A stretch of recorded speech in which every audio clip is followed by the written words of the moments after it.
Saudara, 28 Oktober 2025 memperingati Hari Sumpah Pemuda ke-97 begitu ya.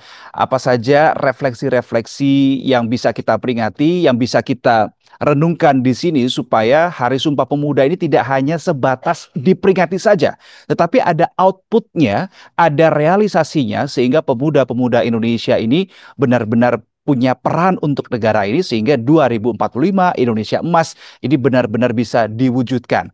Nah, untuk bisa menjawab dan mendiskusikan itu, saya akan mencoba saat ini untuk berdiskusi, ngobrol-ngobrol sama salah satu tokoh pemuda Indonesia asal Papua, ada Mas Billy Mambrasar. Mas Billy, halo, Halo, apa kabar Mas Billy? salam Sumpah Pemuda.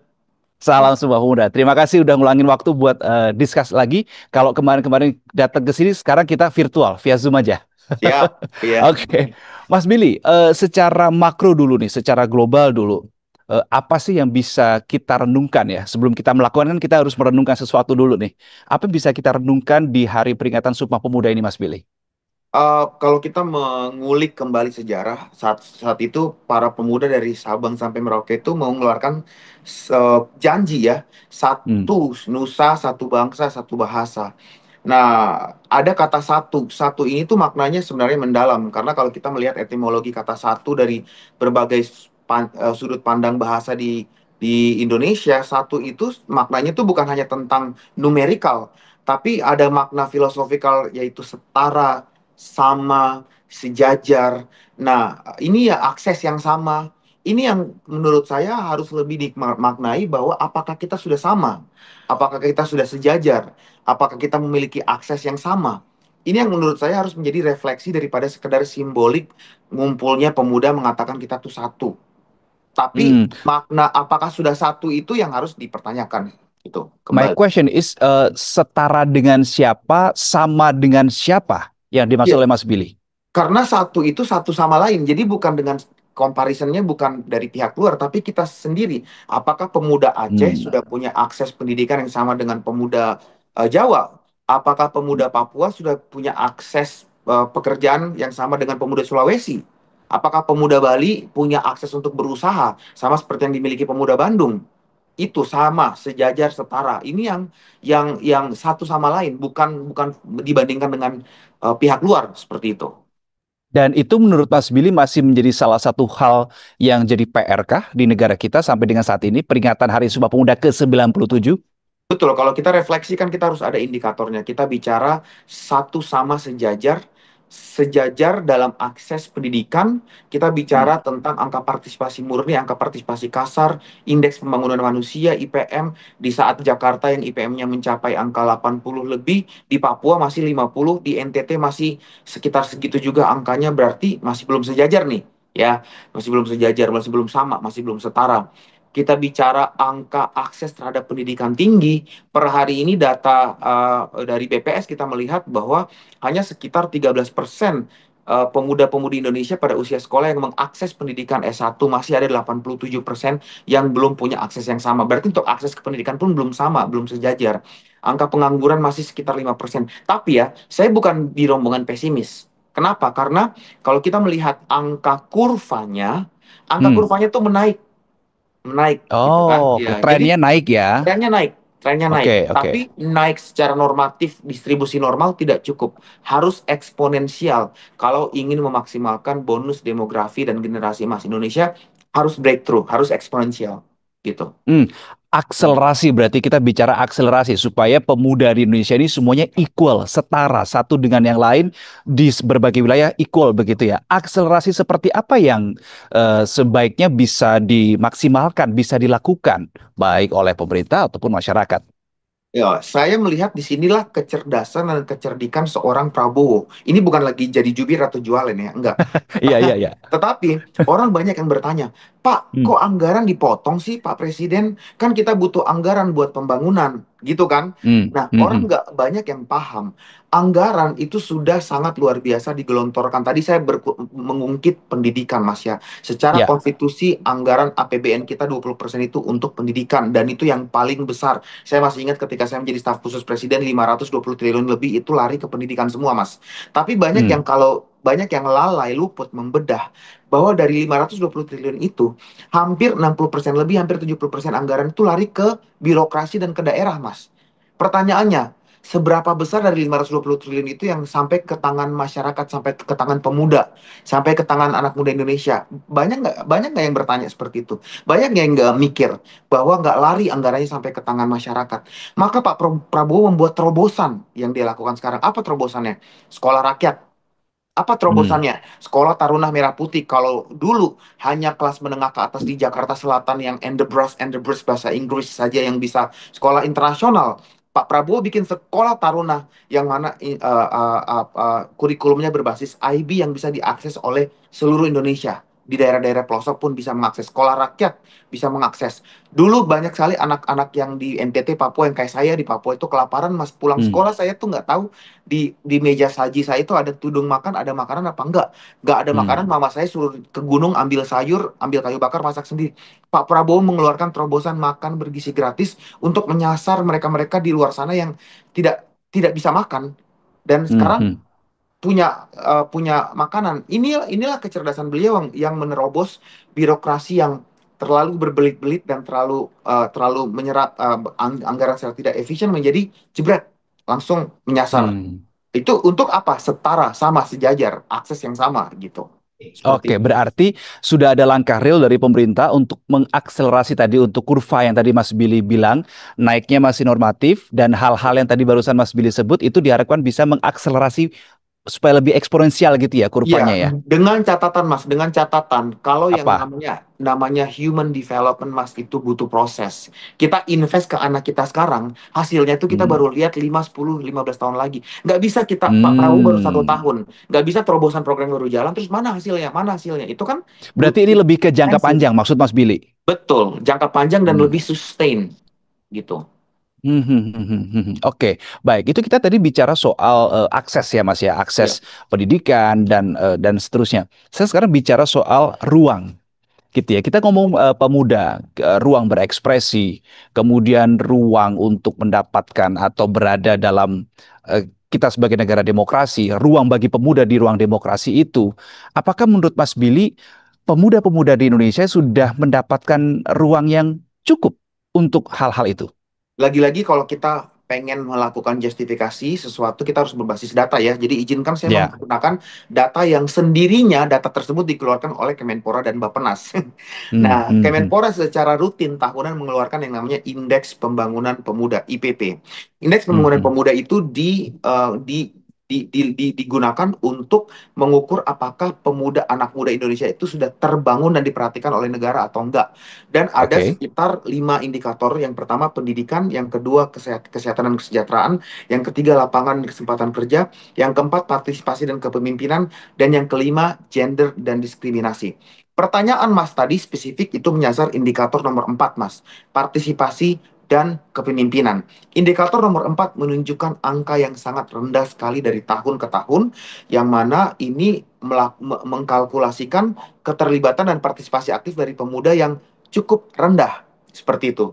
Dan Kemenpora itu kepanjangannya Kementerian Pemuda dan Olahraga. exactly. Bukan Kementerian Olahraga, Mas. Bukan Kementerian Hmm. Olahraga. Kementerian Pemuda dan Olahraga. Artinya kesejahteraan anak muda, pendidikan anak muda, akses ke pekerjaan, itu juga masuk menjadi concern Kemenpora.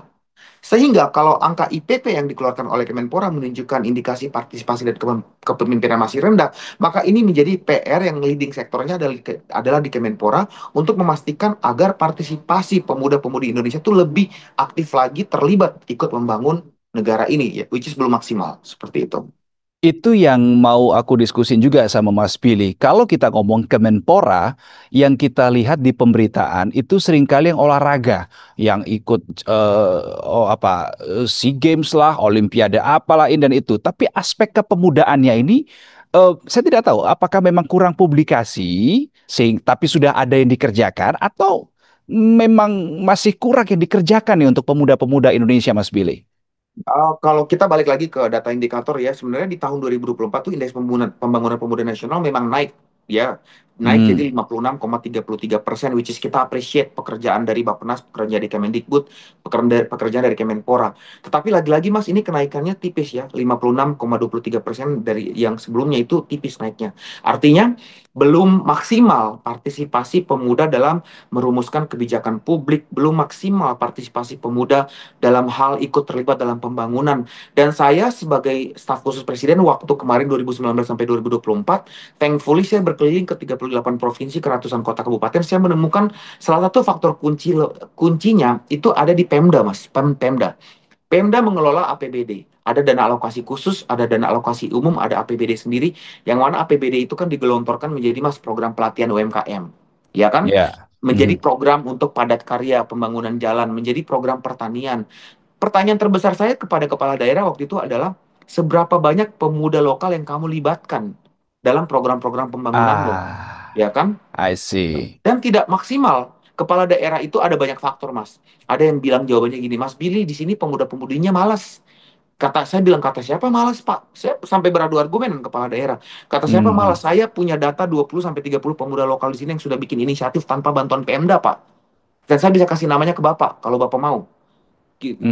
Jadi ada banyak Hmm. faktor ya, kurangnya Berarti data, kurang bisa dirangkul dari daerah kurang untuk bisa pemuda-pemuda. dirangkul, nggak punya So, data, kita Mas. nggak bisa mengatakan bahwa, oh, kita kekurangan SDM pemuda yang berkualitas, yang inisiatif banget nih. Tapi lebih harus introspeksi lagi, itu mereka-mereka dirangkul apa enggak begitu oleh daerah. Sepakat. Maksud Mas Billy begitu ya? Iya betul, Mas. Ini saya dari Indonesia Timur. Musik Indonesia Timur selama 5 tahun ke belakang itu total yang dilihat di platformnya itu ratusan juta. Untuk lagu Tabola Bale aja, Mas, itu berapa Ya, puluh juta.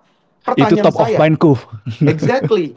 Itu Ah, mereka bikin di studio sederhana, Mas, lihat testimoni si orang tua dari Open Silet yang iya, iya, iya. mengatakan anak saya bikin rekaman itu pakai peralatan sederhana di rumah yang dia nyari-nyari alat. Hmm, Pertanyaan saya, itu anggaran Pemda yang besar untuk pengembangan ekonomi kreatif kemana? Kenapa ini anak yang dari daerah Indonesia Timur yang butuh bantuan, yang musiknya hmm, diminati sampai kepada Amerika, Korea sana tuh bikin dance tabola bale. Kenapa nggak betul. bisa disupport? Itu baru dari sudut munding, sudut pandang ekonomi kreatif gitu kan. Belum kita bicara Hmm, pertanian, belum kita bicara lingkungan. Macam-macam, Mas. Ini menurut saya Kemenpora harus ada langkah taktis, Mas Erik Thohir. Saya titipkan kalau dengar siaran hari ini, Mas Erik. Tolong, Mas, itu Pemda maksimalkan mereka, dorong mereka untuk melibatkan pemuda-pemudi lokal. Jangan anggap remeh pemuda Indonesia. Ini momen Sumpah Pemuda nih, pemuda Indonesia yang bisa bikin kita bersumpah satu nusa, satu bangsa, satu bahasa. Pemuda Indonesia yang bisa bikin kita merdeka. Pemuda Indonesia yang bisa bikin kita punya manuskrip-manuskrip awal. Jangan anggap remeh pemuda, apalagi pemuda dari daerahmu sendiri gitu. oke. Apa yang membuat eh, stigma pemuda sehingga jarang dirangkul begitu? Apakah karena mungkin muncul stigma masih muda, masih less experience dan seterusnya sehingga partisipasi pemuda pun juga angkanya tadi seperti yang Mas Billy bilang ada peningkatan tapi sangat tipis. Mm-mm. Ada dua faktor paling penting yang saya melihat dari dua karakter provinsi-provinsi dan kabupaten di Indonesia, pemerintah daerah di Indonesia ya. Ada pemerintah daerah yang memang punya stigmatisasi khusus, yang menganggap bahwa pemuda kita di sini nggak ada, Mas, nggak ada yang mau bikin UMKM, males semuanya mau jadi PNS. Padahal dia nggak sadar dia punya ratusan pemuda dari provinsinya yang udah bikin UMKM. Jadi saya sepakat yang Mas sampaikan, ada yang melakukan stigmatisasi terhadap pemudanya sendiri. Tapi ada juga yang memahami pemuda-pemudinya hebat, tapi dia terancam. Kalau dia takut, Pemdanya ini takut. Kalau dia melibatkan pemuda lokal, panggungnya terambil, Mas. Dia nggak dapat spotlight. Oh, Nanti really? dia dicuri panggung. Ada Pemda yang takut kayak gitu? Ada, ada. Saya bisa sebut nama daerahnya dan kepala daerahnya bisa saya sebutkan. Dan saya sendiri juga pernah mengalami, Mas. Pada saat saya early 30 ya, late 20, saya menjadi staf khusus presiden. Saya mencoba untuk membangun daerah yang saya cintai. Bahkan sebelum saya punya jabatan, waktu saya menggerakkan yayasan sosial melalui Kitong Bisa Foundation untuk membangun pendidikan di Papua Hmm, ya, Mas. hmm. Saya punya hati ingin membangun tanah Papua, ingin membangun Indonesia. Banyak diremehkan, bukan diremehkan. Ketika pertama saya di invite untuk berpidato di luar negeri, itu tuh panggungnya takut keambil seperti itu. Dan Oh, come on. saya yakin banyak sekali pemuda-pemudi Indonesia di luar sana yang merasakan hal yang sama yang saya pernah rasakan. Dan saya mau bilang Kemenpora, jadilah leading sector untuk bantu pemuda-pemudi ini, untuk mereka terlibat Bu, partisipasinya. bukankah hal-hal yang kayak gini sangat disayangkan ya? Seharusnya Pemda kalau melihat anak mudanya yang berbakat, wah ini kalau gua kembangkan gitu kan, kalau gua berdayakan untuk hal yang baik akan positif juga untuk wilayah dan akan citranya juga positif juga dong buat dia, bukan menganggap sebagai ancaman seharusnya. Ya, seharusnya ya Mas begitu. Tapi juga tidak semua kepala daerah. Saya bisa memberikan apresiasi Hmm. juga terhadap beberapa kepala daerah yang mereka secara aktif melibatkan anak muda. Ada juga, tapi lebih banyak yang Mhm. lebih takut keambil panggungnya seperti itu. Nah, Oke, baik. Mas Billy, kalau aku ngeliat ini kan Mas Billy kan juga aktif di pemerintahan, I mean sejak zamannya Pak Jokowi, kemudian sekarang di Pak Prabowo ada di Komite Eksekutif Percepatan Pembangunan Otsus Papua, begitu ya. Nah, aku pengen tanya testimoni pengalaman langsung Mas Billy nih. Anak muda asli Papua masuk ke lingkungan politik, birokrat, dan di lingkungan pemerintah pusat, begitu ya. Didengar nggak sih suaranya Mas Billy selama ini? eh, saya punya challenge sendiri Mas ya. Mungkin Hmm, setiap pemuda-pemudi Indonesia dari Sabang sampai Merauke punya challenge dan tantangan masing-masing. Saya yakin semua punya tantangan masing-masing. Tapi izinkan saya share pengalaman saya secara pribadi sebagai boleh. seorang yang dari Papua dengan merupakan provinsi salah satu provinsi termiskin di Indonesia, IPM terendah, dan juga kita secara fisikal kan ini terlihat berbeda ya Mas ya. Terlihat berbeda itu banyak sekali diskriminasi yang saya sempat alami secara personal yang membuat saya harus berusaha lebih lagi untuk dapat didengar, untuk dapat dianggap. Saat ini saya lagi ada di satu event nih Mas, event internasional yang bekerja sama dengan kementerian juga. Saya duduk di meja yang mana di situ saya datang karena saya membawa social movement saya di Papua untuk membersihkan sampah ya, dari pencemaran lingkungan kontainer gitu. Saya datang, saya duduk di atas di meja, saya adalah orang terakhir yang pasti akan diajak ngobrol sama orang lain di circle tersebut karena mungkin berambut keriting ya kan, pakai noken, ini saya pakai noken kemana-mana, tas Hmm, hmm, hmm, hmm. tradisional, bukan pakai tas LV, bukan pakai tas Chanel gitu kan, tidak ada brand yang saya pakai yang memang uh, dilihat mungkin Indonesia Timur lah. Emang kamu tahu apa? Emang kamu istilahnya mengerti nggak nih topik yang kita bahas? Lagi-lagi stigmatisasi ada di situ ya. Stigmatisasi. Pertanyaannya bahkan dimulai dengan sudah berapa lama Mas Billy di Jakarta? Oh Kemarin wow. sekolahnya di mana? Ya kan, seperti itu. Nah, itu masih dialami. Kalau saya saja saya mengalami, apalagi teman-teman Indonesia Timur lain mungkin mengalami Hmm, kendala yang sama. Dan ini saya jadikan sebagai senjata untuk memotivasi diri saya agar saya menunjukkan bahwa pandangan kamu terhadap kami Indonesia Timur salah. Bahwa kami hmm, satu nusa, satu bangsa, satu bahasa, kita itu satu, kita itu sama, kita itu sejajar. Kita sama-sama anak bangsa. Jangan yang satu memandang rendah yang lain, sama kita ini. Gitu. hmm, Itu hmm, menjadi penyemangat buat saya. Jadi bayangkan pertanyaan Mas tadi masuk ke pemerintahan dengan stereotipe dan diskriminasi yang sama, you can imagine what have I been experiencing. Ya kan? hmm, hmm, hmm, hmm. Dianggap tahu nggak substansi? Bisa nggak public speaking? Ya kan, dan sempat awal-awal mau di roasting, awal-awal di roasting kayak coba lihat public speakingnya dia bisa nggak nih orang ini, jangan-jangan dia representasi Papua aja ditunjuk di pemerintah gitu. Seperti Hmm, itu hmm, itu hmm, saya hmm. alami Mas, tapi saya bersyukur itu saya jadikan motivasi buat saya lebih berusaha lebih lagi S- gitu. Oke, so Las, di momen Hari Sumpah Pemuda ini, what is your biggest dream? What is your biggest hope untuk pemuda Indonesia? Saya pengen mengquote salah satu tokoh luar favorit saya yang punya pidato yang I have a dream, Martin Luther King Jr. I Hmm, have a dream that a black skinned American and the white skinned American can hold hands in hand together to develop the nation.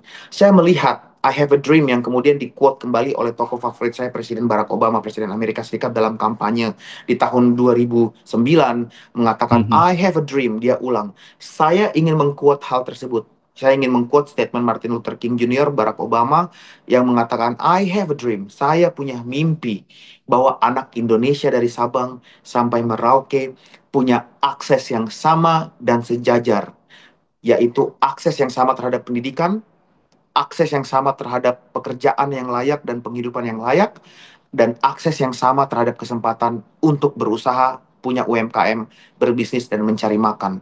Maka kalau itu sudah terjadi, Sumpah Pemuda sebenarnya sudah terwujudkan. Satu nusa, satu bangsa, satu bahasa, satu itu terwujudkan. hmm. Sama, setara, sejajar. Itu mimpi saya untuk Indonesia. gitu Mas. Oke, Billy Mamrasar, tokoh pemuda Papua, terima kasih sudah berdiskusi dan sudah ngobrol bareng soal refleksi di Hari Sumpah Pemuda ke-97 ini. Semoga apa yang menjadi harapan tadi bisa segera terwujud. Demi sekali lagi 2045 Indonesia emas, bukan Indonesia cemas dengan adanya pemuda-pemuda yang bisa kita berdayakan lebih baik lagi. Terima kasih Mas Terima Billy kasih untuk Mas. waktunya. Sama-sama Mas, terima kasih. Thank you.